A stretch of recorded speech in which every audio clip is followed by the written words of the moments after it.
I would prefer remakes over remasters because to me, remasters feel like a cash grab. They're just taking what worked well for, let's say, PlayStation 1 graphics and upping the ante to PS5. Now, will I say that I do fall into the trap of buying a remaster? Time.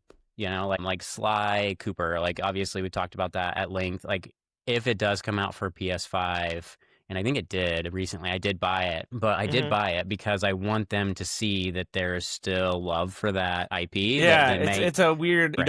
You don't want to succumb to the cash grab, but it's like if you Mm-hmm. don't, then there's no chance of a new game. There's no Exactly. chance of there's no chance of a remaster. Like it's Mm-hmm. like you or a remake rather. It's like you have to Yeah, go for the thing you don't want to go for because if you show enough support, then they'll make more. Is the exactly. hope. Yeah.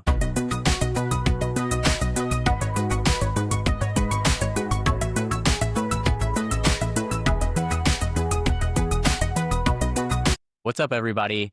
Welcome to episode 14 of the Millennial Button Mashers podcast. Today, we are extremely excited to talk to you about what might be Gavin and I's favorite video. Just kidding. We're going to be talking about remakes and remasters. There's a lot of confusion on what those actually are, so we're going to delineate the two. But we're also going to talk a little bit about our favorites that have happened over the years. And we would recommend anything that you guys want to talk about, remakes and remasters wise, or things that you guys have liked about those two types of video games.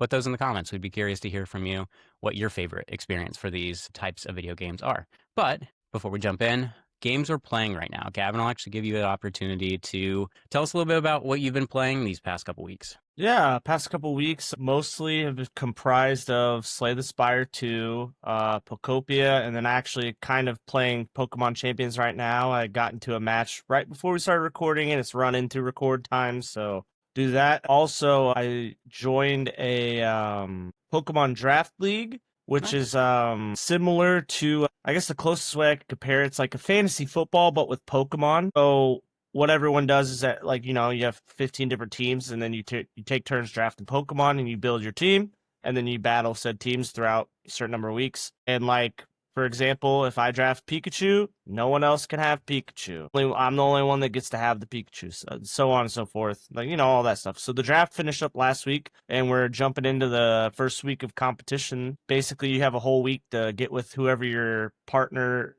person is that you're playing, and schedule your match, and mine is going to be this Thursday. Pretty excited.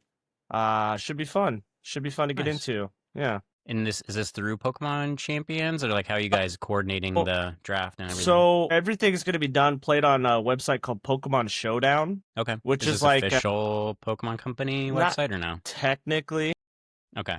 It's kind of like what the idea.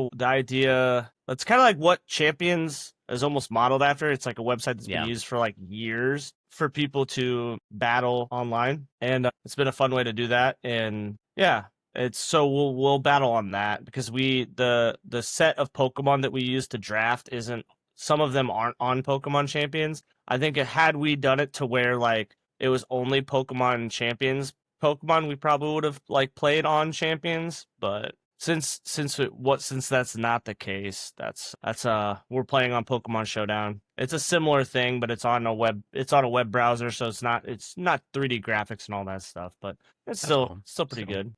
Are you limited in the generation of Pokemon that you guys have, Yeah. or is it all spanning? Yeah. So this is not the first year that they've been in this. They've done the draft leagues. This is just the first year I've been invited.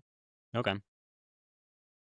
Basically, it's generation 6, 7, 8, and 9, and then generation 1 as well, because there's so many teams that they needed to have more. So that's How many people total are in your 14 league? It's 14 teams. Okay, very cool. And what's the team comprised of? Is it 7 Pokemon or No, well, you'll only bring 6. So Okay. what it is it's a 6v6, but you only bring 4, so it's like the competitive it's just like the competitive format, like Got it.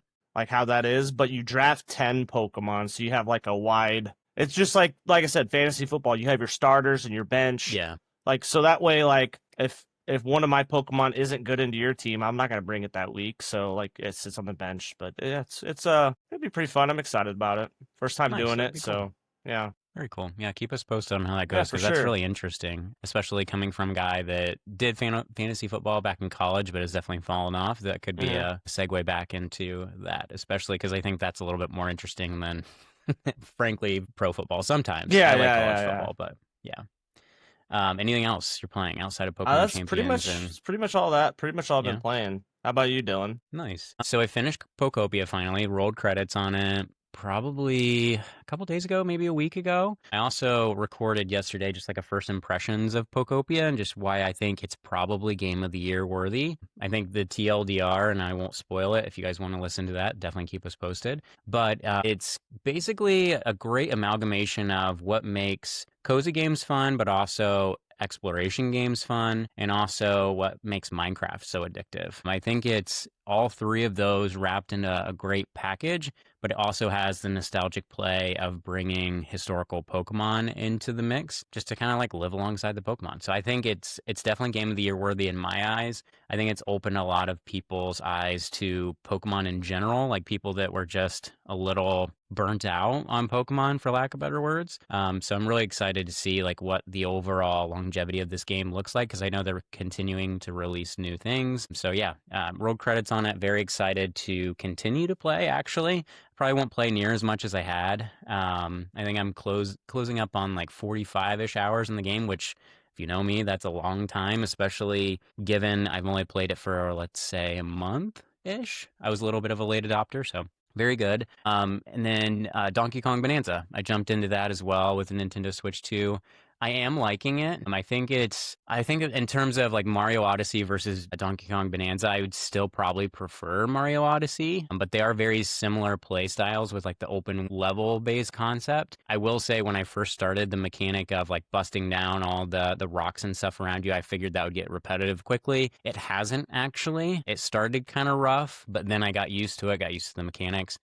Hmm. And it's really fun. And you can even kind of dress up DK, make him have different fur, have him different Oh, really? overalls, and all this stuff. So it's cute. I don't know how long I will like the staying power of it is. Like it's a good game, but yeah, I'm kind of just playing that casually now. Usually kind of like a bedtime cleanser palette thing before I read and go to bed. And then some Crimson Desert. So Crimson Desert, just really quickly.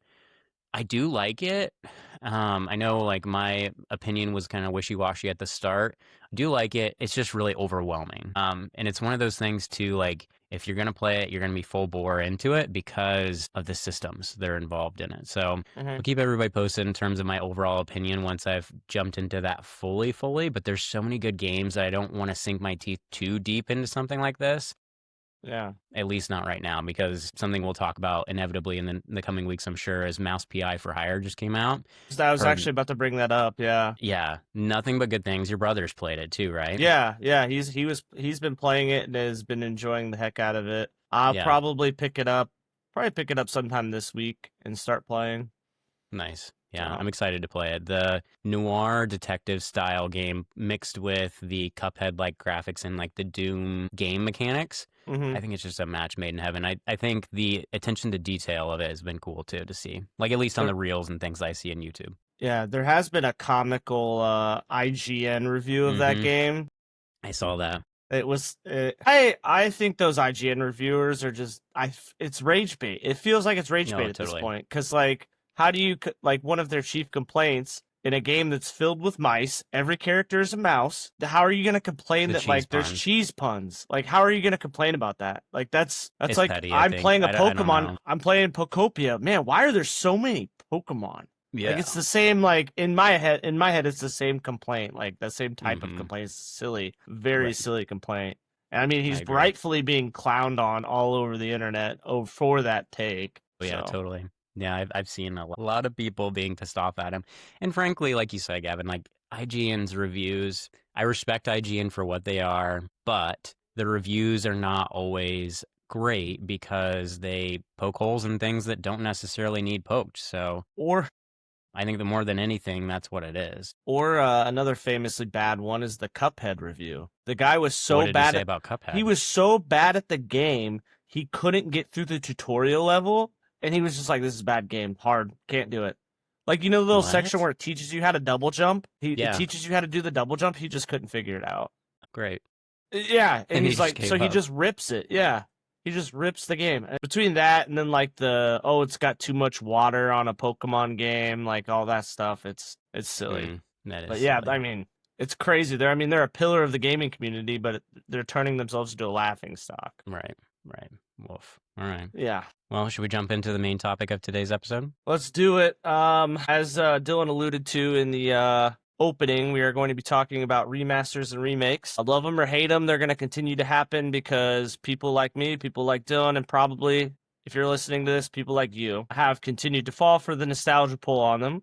I'm not saying it's a bad thing. We do love seeing new versions of our old games that we love and hold dearly to our hearts. Basically, they are different things.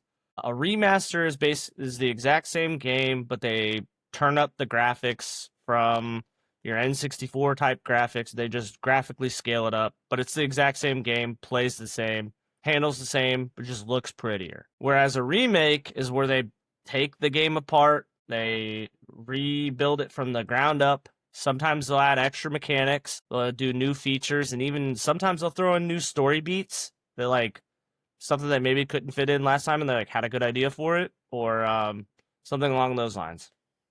Good examples of a remaster. Listed a couple here. Remaster is like Banjo-Kazooie. Originally came out N64 1998. Which is crazy, I might add. 98? I mean, shoot. Yeah. Sorry, go on. Exactly. And then was remastered for the Xbox 360 back in 2008. Back when they partnered with partnered with Microsoft to make that. They made a bunch of other Rare games. Yep. But that's like, remasters, same game, just Xbox 360 graphics. Mm-hmm. And then these next two ones that I had here are PlayStation ones, but you had God of War 3, originally came out in 2010 on the PS3, and then it was remade for the PlayStation 4, and now it could optimize better graphics. Is kind of more like a thing that's like, I've noticed with a lot of remasters, it's almost like they build the game for the next console, but they have to release it on this one, so they're like, well, let's just remaster it and then put it on the console it was like intended, like this is what we really wanted it to look like, with remasters at least. Or like they pull a super old game. Like this last example I've got here for the remasters to kind of give you an idea. Marvel Spider-Man 2018 came out for PS4. 2020 they put it on the PS5 and then also Steam. Again, it's kind of like a way to make it look smoother, play better, all that kind of stuff. Game didn't change, just looks prettier. Yep. And then on to remakes, which I feel like it's a lot easier to point out a remake than it is a remaster, because like remaster is basically just the same game. One of the most famous ones is Final Fantasy VII. Originally came out in 1997, so even older than Banjo-Kazooie. Yeah. Famously had multi-discs for a PlayStation game, which is crazy. Then it was remade in 2020 for PlayStation 4, PlayStation 5, and Steam or Windows. And that one they completely they took that 2D platformer or a 2D game, put it in a 3D environment, changed a lot of stuff, and made everything look great. Changed some battle mechanics. I believe they even changed the story. Yeah, and I think they add subtle things to like flesh out some plot lines and stuff. Yeah. Yeah. And then Halo, the original one, Halo Combat Evolved, came out in 2001 on the Xbox and Windows. And then in 2011, 10-year anniversary, which is a lot of times what you'll notice with a lot of these is like anniversaries and stuff like that. Right. They remade it for the Xbox 360, but it was the same game. And they've even come back and made it again. I didn't put the date on this or for this, but they've even made it again for recently with like the Halo Master Collection, Master Chief like Edition or something. I Master think Chief Collection. Right, yeah. And then some of the biggest ones, the easiest ones, the ones that I've played the most are like Pokemon Diamond and Pearl, came out in 2006 on the DS. Then they made Brilliant Diamond and Shining Pearl on Nintendo Switch 2021, completely remade the game, changed a lot of stuff. It actually was not well loved by Pokemon fans because they changed the graphics to be weird, and it looked like these weird like chibi people, but they were full size, but they still looked chibi. And then they changed, like, they didn't, back in the day, you had Diamond. This is back when, we talked about the Pokemon episode. You had the 3 editions. It was Diamond, Pearl, and then Platinum. Platinum was the one that, like, fixed a lot of the issues with Diamond and Pearl. Like, made it a better game. And so instead of remaking Platinum or using the stuff from Platinum, they remade Diamond and Pearl, which had their issues and they didn't improve on those issues at all. And it's like, guys, it's been 15 years. Can't you just use the better game or at least pull those improvements to this game? And they just didn't. And then this next one is another Pokemon one, but this one I actually did make improvements. Gold and Silver came out in 99, which is crazy. And then for the Game Boy Color, and 2009, they made Heart Gold and Soul Silver for the DS. And this one was like a chef's kiss on what a remake should be. Like they brought it to the new console's graphics, so it wasn't the little 2D pixely fashion. They brought it to the look at like graphics, all the I think it was when Black and White came out. So it's those quality of graphics on your Nintendo DS. Had some cool features where like your whichever Pokemon was in your first slot would follow around behind you, which was awesome. Oh yeah. And then they added like bigger Pokedex to allow more stuff that has come out since those games. And like they just improved the game while keeping the core of it the same. Added a bunch of improvements. What people loved about it. Exactly. Yep. And then the last one for an example, Red and Blue obviously came out in 1996, as we've discussed in our multiple Pokemon episodes. They remade those back in 2004 with Fire Red, Leaf Green on the Game Boy Advance. And this was a similar thing to the Gold and Silver where they did a really good job with it. So that's another reason why people were frustrated with the Diamond and Pearl, because there was even another one where they did Ruby and Sapphire and they again made improvements and all this other stuff. Right. So people were just so mad about Diamond and Pearl because it's a lot of people's favorite generation, and then it's like they did it a disservice by making a not great remake. So right. It's almost like probably what the fans felt at the time was like you're just doing a cash grab of trying to get exactly what people loved, and then not really doing enough to like pick it up and do anything different with it. Would you say?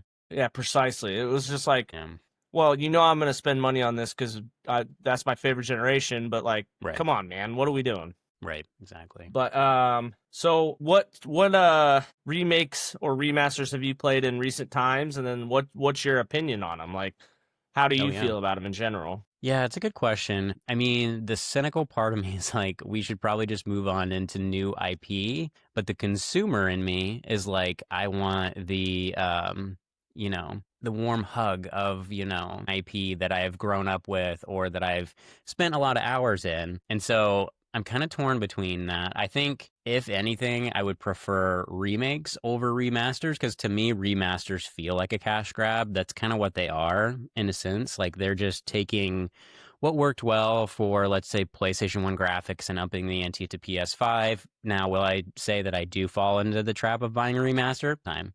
Like Sly Cooper. Like, obviously, we talked about that at length. Like, if it does come out for PS5...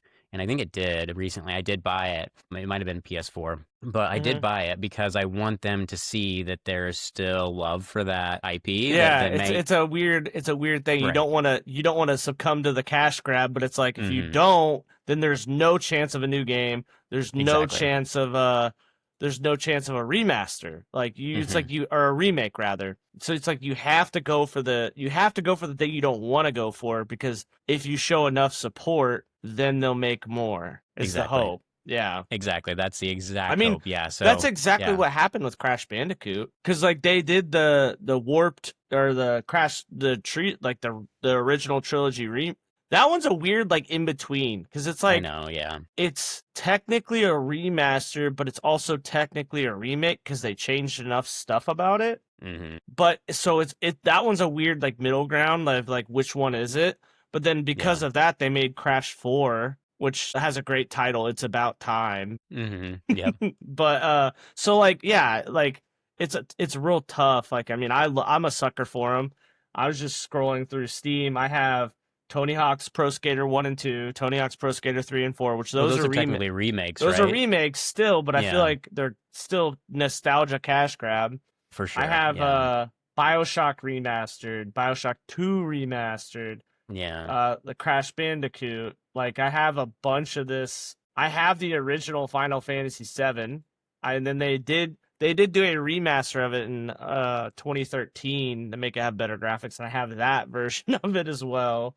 So I'm definitely a sucker for these. 100%. Yeah. And again, it's hard because like we spend so much time with these characters, these worlds. They're at different stages of our lives as well. So like you might have a little bit of nostalgia that also tacks on. Like I think they have their place. I just don't want publishers and video game developers to think that's all that consumers want. But I will Yeah. say consumers tend to gravitate towards these because, again, they're comfort food for millennials like you and I. I will say one game that I didn't play originally, but I did play the remake that I really appreciated was actually Resident Evil 4. Yeah, You and I yeah. have talked about that before. I was like, I wasn't necessarily a Resident Evil fan back in the day when it first came out, mostly because of the camera. And at the time, too, when I was a kid, I didn't like horror games. Mm-hmm. But I do like Resident Evil now, and I do appreciate the fact that Resident Evil 4 gave me a good base level understanding of who Leon is actually. And that helped me in going back to like this new one in Resident Evil Yeah. Requiem this year. Like it gave me a little bit more of a affiliation to Leon. Like he felt Yeah. like a comfortable character that I could come back to. So it's like somewhere in the middle, if that makes sense. Like Yeah. it was a good way for me as a brand new player to revisit that world, or should I say, It visit the helped. world for the first time and invigorate that Yeah, love helped of that provide video game series. context. It helped provide Hmm. context. Yeah. Right. I was just finished scrolling through my Steam library, and I thought of another good example of the remaster turning into a not even a remake, but turning into a new game. Backyard Baseball. Oh yeah. Everyone that like was a kid around our time played those Backyard Baseball, had the discs. Hmm. Well, a couple years ago, they brought back, let's see, yeah, back in 2020, like end of 2024, they started bringing back the old games. Like it's literally just not even remastered. It's basically the old effing game. Like just you can play it on, you just play it on a modern console. And they're so popular. Like the first one was so popular. The studio basically that got the rights to it was able to make like a actual studio kind of. And Yeah. then a year later, they pulled out Backyard Baseball 2001, like same thing. And then just recently, they brought back and created a new Backyard Baseball. Like it's came out, I think it comes out July 9th, and they've got a demo available currently that you can play on it. But On Steam, yeah, it's on Steam. It's probably on console as well, all I'm sure. consoles Yeah. and everything. But yeah, it's exciting. Like they're bringing back these fun little games, and it's just because of the outreach. I mean, there was even partnerships with like Major League Baseball players. Like there was a Major League Baseball player that last year that had a Pablo Sanchez bat. Yeah, Yeah, it was Pablo. sick. And like I don't know, so this is like the beauty. Like when remasters are used correctly, I feel like they're a very good tool to help foster the love of The new old games for new generation. generations. And then obviously when it's not done well, it's just a soulless cash grab. But if it's used for Right. the right reasons, like it can like bring like Backyard Baseball to people that have never played it, and like or Crash Bandicoot or Final Fantasy, like these games that like people wouldn't go back and play because one, they don't have the old consoles, and two, like Right. let's be honest, someone who's younger is not going to be attracted to looking at these old games because let's be honest, Dylan. We have like the reason it's the nostalgia poll is because we can look past the crappy graphics and we just because we see it for how we saw it when we were 10, 11 years old, and so it Right. doesn't hit like that. Bringing it to the new graphics does have some merit because it allows the same vehicle to be viewed in a way that enables a younger consumer to consume it and hopefully love it the same way we loved it. So like that, so Sure. I think I'm leaning towards it being a good thing as long as it's used properly. Right. Like Right. I'm so, I'm with you. I think as yeah, long as we don't detract from good and new IP or take old IP from these remasters, see that people are loving it and then make new things, right? hmm Like the new invigoration or reinvigoration of the Resident Evil series, I feel like came from a little bit of that remake remastery kind of thing.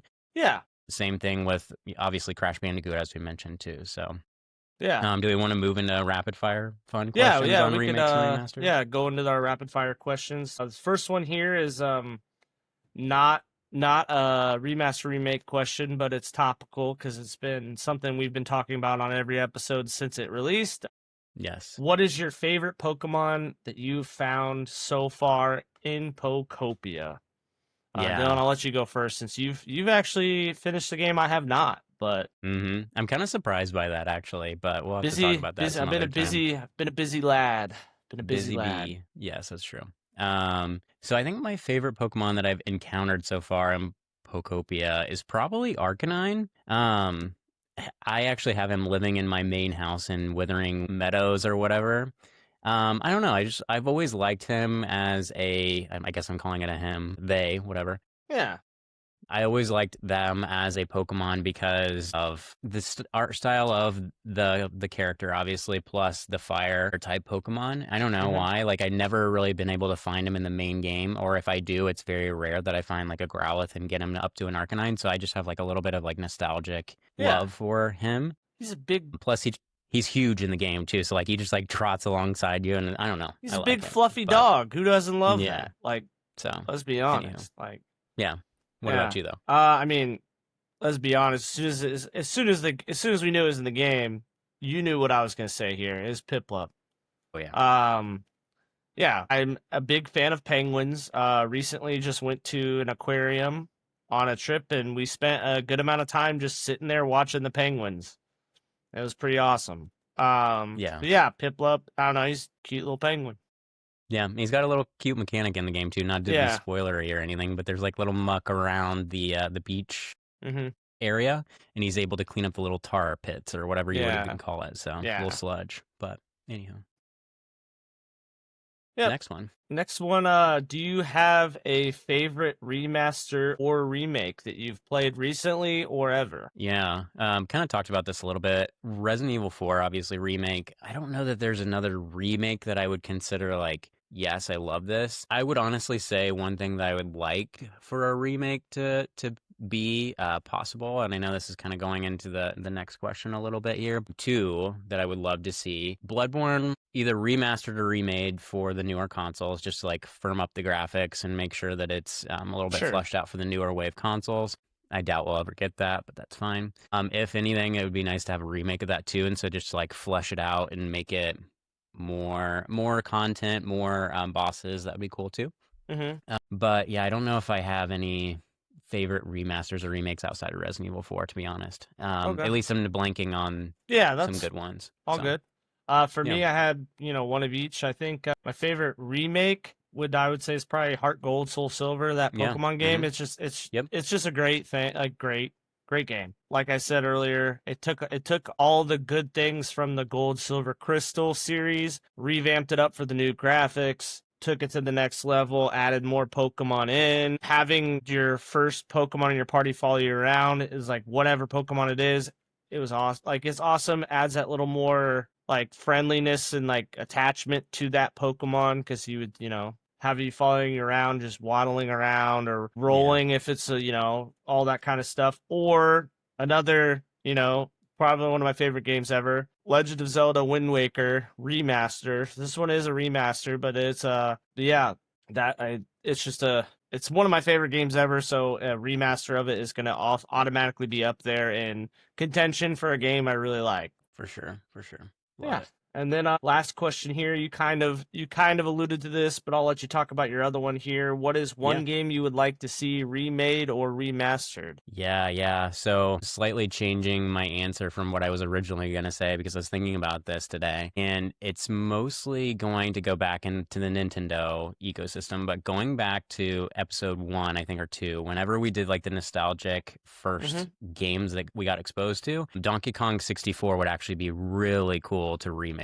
I was thinking back just to like how it was a 3D platformer of its time. The graphics were not the best. The controls were not the best, but it had such a compelling, art style at the time, as well as like the characters that you got to engage with, all the Kong's brothers and sisters, and obviously Cranky Kong as well. I think there's just a lot of love that game could be shown, and kind of revitalizing it for the next generation, and also kind of taking the success of Donkey Kong Bonanza into that, I think would do really well. So I would love to see Donkey Kong 64 come back, or be like Donkey Kong, I guess, Switch 2 technically, or whatever they want to make it be titled or whatever. But the other thing, going back to Sly Cooper, I've obviously talked about how I bought the remasters over the years just to show support for it. So I would love if somebody picked up the Sly Cooper series again, and not necessarily remade it, but made a continuation of the series. That's what I would love to see from the remasters. So it's not directly answering your question, but it's a result of what I would hope that the remasters and remakes would, I feel like it almost goes like a stepping stone. It feels like a remaster turns into a remake, turns into a new quantity, like new commodity. So for me, I would say your Pokemon Gen 5 remakes, so your black and white. That would be fun, especially they did this when we talked about all the Pokemon games, but the original black and white was a completely whole new generation of Pokemon. There was not any old Pokemon. So I would like to see them do a remake where they added some of the old Pokemon in to see like how some of the like combinations of Pokemon would fit together and like play out and stuff. That would be fun. And then the other one might be my favorite sports game ever. I still think it's the best sports game ever is NFL 2K5. So that'd be the 2005 edition, or I would want them to remake that. They can make it with new players, but I'm saying like remake that game because like take all the things from that game.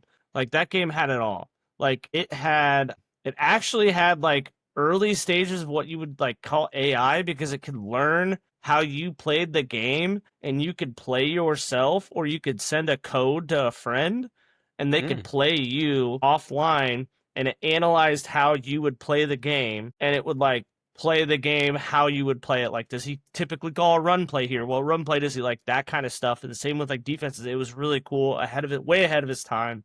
Yeah. You had like your My Career mode was super extensive. You would not just play the games, you would like you'd get money for your contracts and then you could buy a house, you could buy stuff for your house. Like I remember playing an unreal amount of time in playing on an air hockey table that was in the mansion that I had bought. And like you would buy like you could buy like an air hockey table, you could buy a paper football table, and you just sit there and like you're playing paper football in the game, and like it was just awesome. And it was the game that pushed Madden to get the exclusive rights to make NFL type games, which kind of stinks because it was literally at the time it was a better game. It was cheaper. Like I want to say it was $40, whereas like Madden was almost $50. Yeah, it was less. There was less stuff you could do, less customization, less playing. And like they even had a game mode in 2K5 that was like first person mode. It was really weird and like kind of bad, but it was interesting. It was like interesting. Well, because like it was literally like you would just see like the face mask and like you have to like move your camera. It was almost like you were like playing VR with like before that was even a concept because it was just like there and you had to like look around and like to do stuff and you only had your small field of vision. That's interesting. And it was really cool. And like they weren't like, I don't know, they just weren't afraid to try things. And I liked it. Yeah. And it was fun. And I still think it is probably my favorite sports game of all time. Very cool. Yeah. So I mean, if they remake the same game, but then put the current players in it. That's all I would want. So yeah, keep the style, just make it newer with all the different characters. Yeah, you can even put some of those old players in too. Yeah, like throwbacks kind of. Yeah. Love it. Cool. Awesome. Yeah. Well, anything else before we close out? I think that's it. I mean, I feel like we did a pretty good job talking about these remasters, remakes. Hopefully we don't have to remaster this episode. Hope not. But yes, great episode. Thanks for putting this together, Gavin. I appreciate it. For those that haven't done so far, please go ahead and like, subscribe, share with a friend, comment just for visibility for us. This is kind of just what we're trying to do to grow this gaming community, bring some positive light to the games that we feel deserve some extra attention. And again, if you're liking what we're doing, just please support us in any way possible that you can. We try to push out new content every single week. So again, subscribing is the best way to make sure that you see that content when it comes out. We'll see you guys in the next one. Yep. Have a good rest of your week. Thanks, guys.